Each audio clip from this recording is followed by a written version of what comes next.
Welcome back, everyone. I'm Electric, and as you can tell by my shirt, in addition to Mario and Celeste, I have another nice sweet spot in my heart for a particular Legend of Zelda game. That's right, Ocarina of Time, and we will be having a run of any percent by the world record holder, Torje, in just a couple of moments here. This run is absolutely phenomenal. What's funny is my casual experience of this game is completely intertwined with speedrunning. I actually never got much farther than you're going to see Torje get through normally when I was a kid. And it was only when Cheese started running 100% that I actually bothered to play through the whole game casually, and it took me about 2 weeks. And when we cross over here, you're going to see it done quite a bit faster. And so I'm really excited to have this opportunity to provide even just limited comms to you. So we'll go ahead and shift over to the menu, and let's take it away. All right, welcome, guys. All right, ready to do a countdown? So start in 3, 2, 1, go. All right. So during this intro cutscene, we're gonna take a little while to explain what the whole run kind of revolves around. There's this one trick in particular, sort of near the end of the run, called Wrong Warp, with that we sort of do everything before that to build up to that trick, just to be able to do that trick as fast as possible. Now, the prerequisites for the Wrong Warp is a bottle with something that you can drop and pick back up, such as bugs or a fish. And we also need to defeat Goma and reload her room. So to do that, we're basically just going to make our way to the Deku Tree as fast as possible and defeat Goma and obtain a bottle using a pretty neat method, pretty complicated glitch called Get Item Manipulation in the Deku Tree. And so right now you get to see the N64's great effects with the rain and this horse ride, followed by that really intimidating Ganon scene.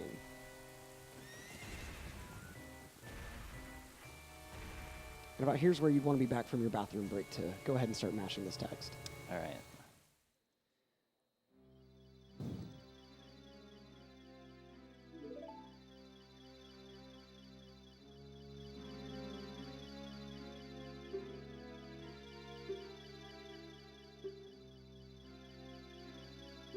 So text in this game scrolls one character at a time, and so in every category in OOT, Japanese is inherently faster because English also scrolls at that same rate, and there's no functional difference between those two versions aside from the language.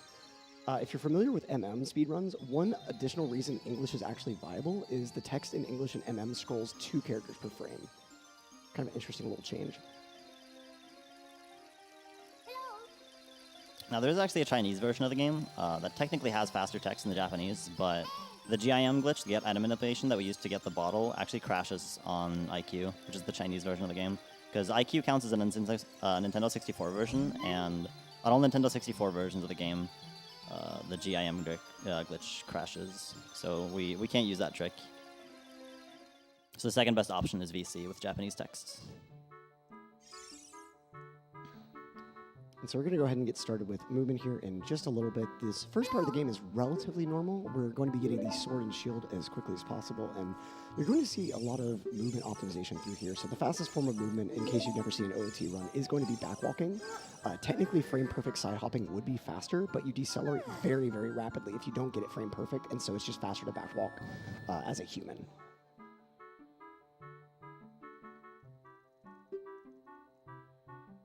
Quick shout-outs to the TAS. The TAS, I believe, is like a 1540 something, and it side hops absolutely everywhere. It's really great to see. Yeah, TAS movement is crazy in this game. Shoutouts to Taskmaster.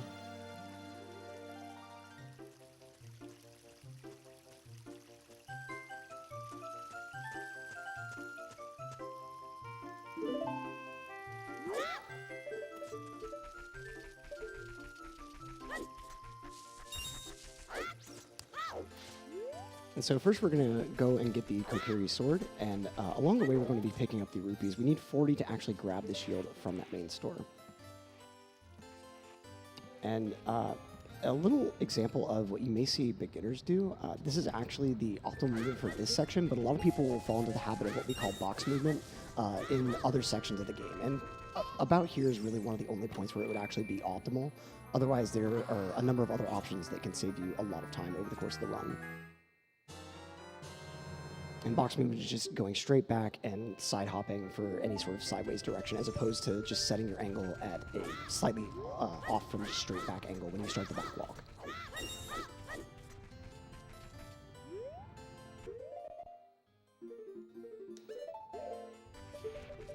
Yeah, we only ever really backwalk ever if it's particularly convenient, or we have any distance that's straight over 4 rolls is faster to backwalk than to roll.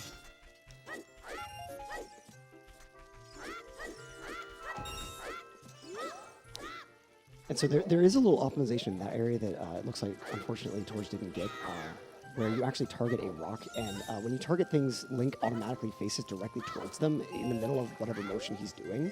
And so you're able to use that target to set a particular angle to make that section just a little bit more optimal. So we're going to go ahead and pick up this shield, and so we have our supplies now to go ahead and get past Mido and get over to the Deku Tree, where the run is going to get pretty strange pretty fast. So buckle your seatbelts. But first, gotta talk to the worst character of the game, I feel.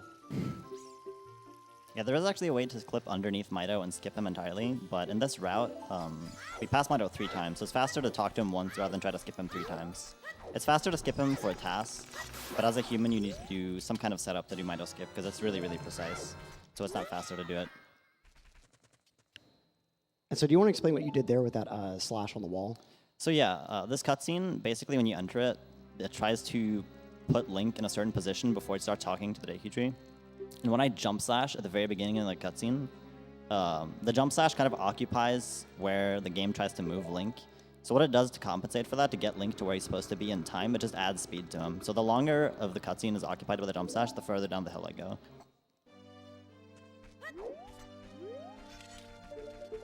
So you get a little boost down the hill, basically. Puts us closer to the Deku Tree after the cutscene. And so now we enter into the Deku Tree. In the words of Donkey, you hear this nice somber music, and you realize that this is a sacred place filled with just a infectious virus that needs to be expunged. But we're going to take a much different route to that. So what Torje is going to go ahead and do first is break that net at the bottom of this main area of the Deku Tree. Now, you don't actually have to go to the very, very top, as he's about to demonstrate. Now, what he did here, it may look like he just randomly talked to Navi, but that white glow indicates that he activated a glitch called Infinite Sword Glitch, which gives Link permanently all the properties of slashing his sword, including that he can not fall off ledges, or in this case, can't fall from mid-air. So Torje is setting up now for a backflip here.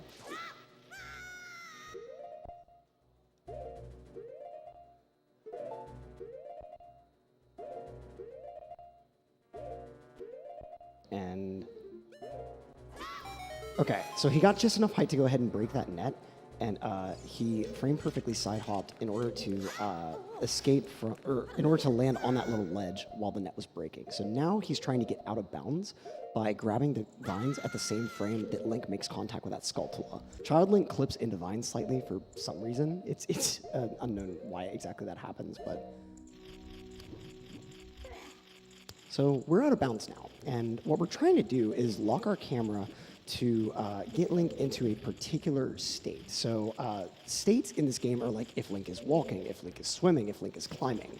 So right now, Link is climbing, but as you can see by the number, it thinks that we're diving. And one thing that happens when you're diving is the game, when you get an item, it tries to make you surface so that it can give you that item. But we're not underwater, so that surface command was just completely ignored. So to recap, what's happened right now, the game thinks that Link is underwater and that we need to give him an item. This is called the Get Item Collection. And the Get Item Collection looks at a particular value in memory to decide what item to actually give Link. And that value is shared by other things in the memory, including when you walk in front of a chest, that same value gets updated with a completely different value. So it looks like we just got a blue compass out of what should have just been a Deku Nut.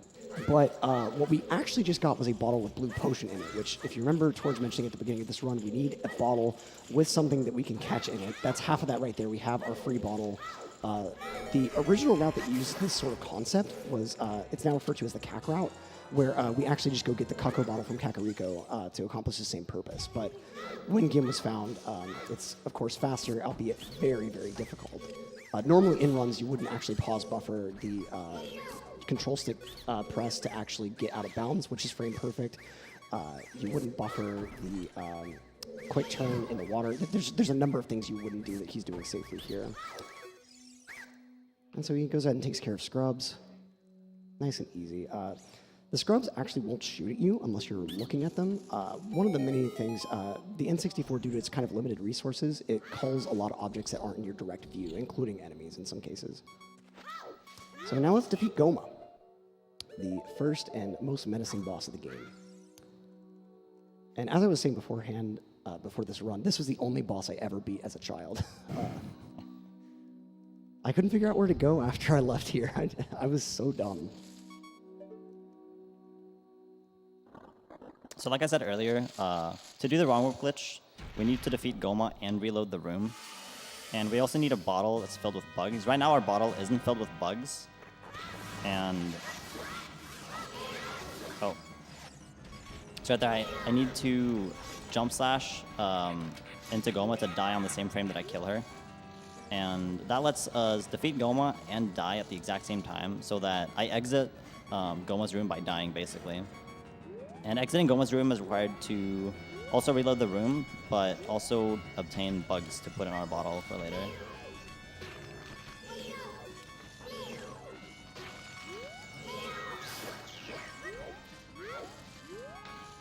Yeah, so an unfortunate little detour, but this is a section of the fight that you pretty rarely get to see in runs, if ever. And so that scream indicates that we did get that correct, so Goma is going to go ahead and die here, but Link making the most noble sacrifice as well.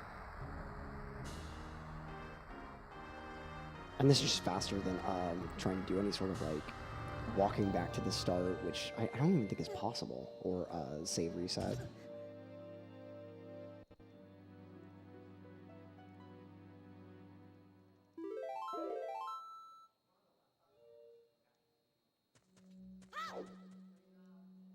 And so now we're just going to leave. And this trick that Torje is going for right now is referred to as Baba Hess. I targeted barely too early there. You can do a Hess off that Dake Baba, and it can carry you all the way to the ledge below Lost Woods. But it's really hard to do. I don't even do it in runs, but in a marathon setting, it would lose 4 seconds, and not the entire run to fail it, so it would be a cool trick to show off. Yeah, so that West that he started just there, that ended up unfortunately getting dropped, that would actually, you would skip doing that, and the Baba Hess would continue all the way over that little wedge of water, which is also very, very difficult to cross over. And I think if you drop it over the water, you break about even with not even attempting the Hess, and if you actually get all the way over, you save 4 seconds. Yeah. But if you've ever heard other runners talk about Waterfall West, Baba Hess is effectively a faster version of that, which makes it even more difficult. So now we got bugs out of Lost Woods. So we have all of the requisite materials to go ahead and execute this trick, referred to as Ganondorf. So we're going to be returning to the Deku Tree. Now, the important thing about reloading Goma's room is that now, whenever we enter the room, the little rock wall that would normally come down as we enter the fight to Goma isn't going to come down. So we have free access both to the door of that room and the blue warp. And the bottle with bugs is going to be an important, incredibly important facet of what we're going to do with that availability. But first, we have to make our way down there.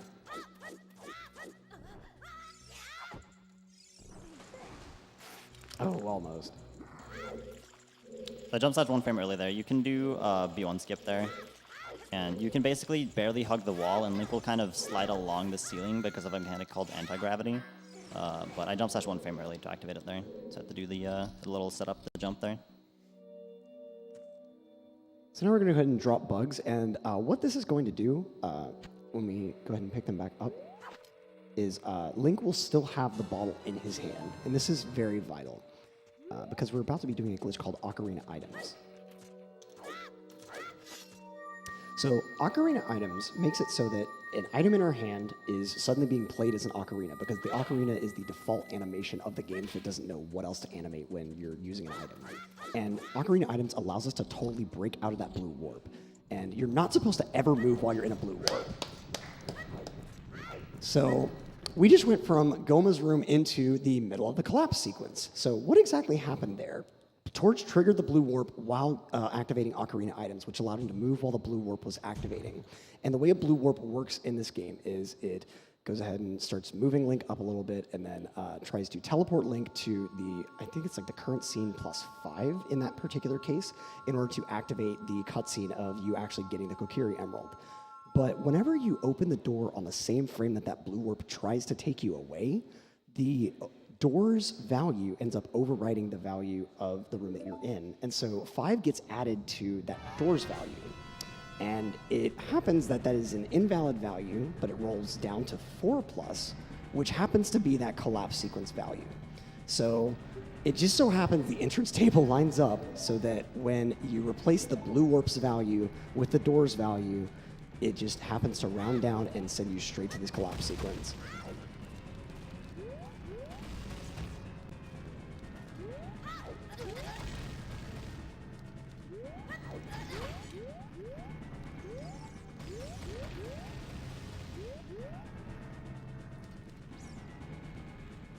And so there, Torje was going for a trick called Instaclip.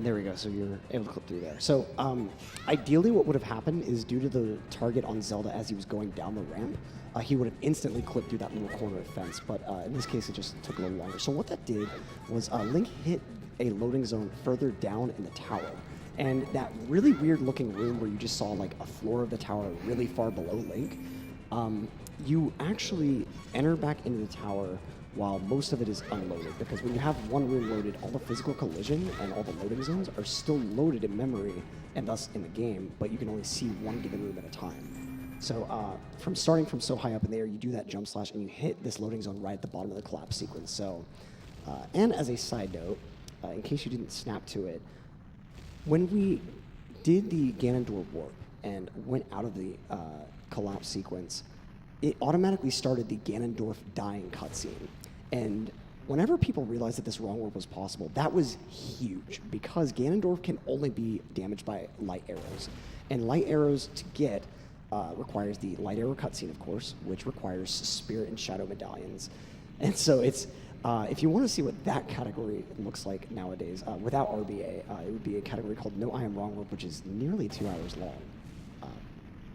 But of course, since the collapse is, since we're in the middle of that collapse sequence and we just enter a loading zone, the game is like, oh, well, you must have killed Ganondorf, right? Let's go ahead and just play that.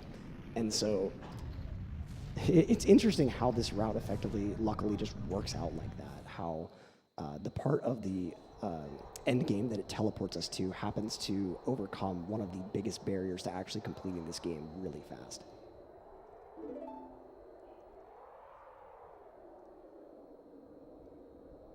And another like crazy coincidence that this run works is that in this fight, Ganon knocks the Master Sword out of your hand, even though you don't have it. And after the first phase, it also re-equips it, even though you're Child Link. And the game's the final slash on Ganon is not possible to do if you don't have the Master Sword. And it's also not possible to do the last hit of the second phase of the fight either without the Master Sword. So the fact that Ganon knocks your sword out and then re-equips it automatically, even though you're Child Link during the fight, is what makes the run possible to complete entirely as Child.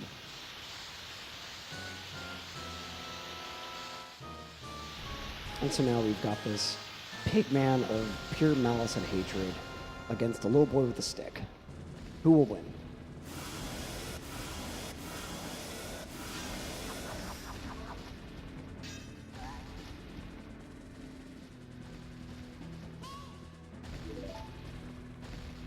Of course, now we had to get one more hay out before the end of the run.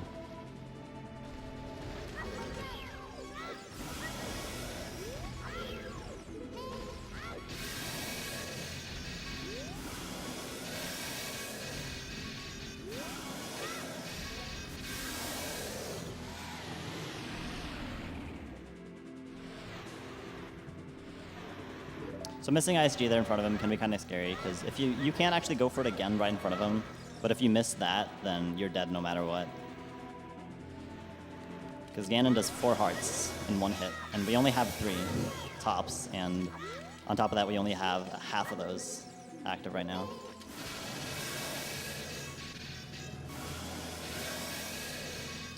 So real quick, while this slashing is going on with ISG, I don't think I actually explained how he acquires ISG. It's from doing a stab and then interrupting the end of the stab with something else, such as grabbing a item on the ground, talking to Navi, which is what happens in this case. You talk to Navi about Ganon.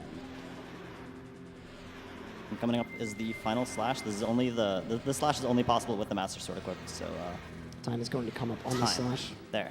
If the Master Sword was never equipped, that slash would not be possible. And there you have it. Ocarina of Time, any percent. GG's, a nice 20:02 for the marathon. Beautiful run. All right. Thank you, everyone, for watching.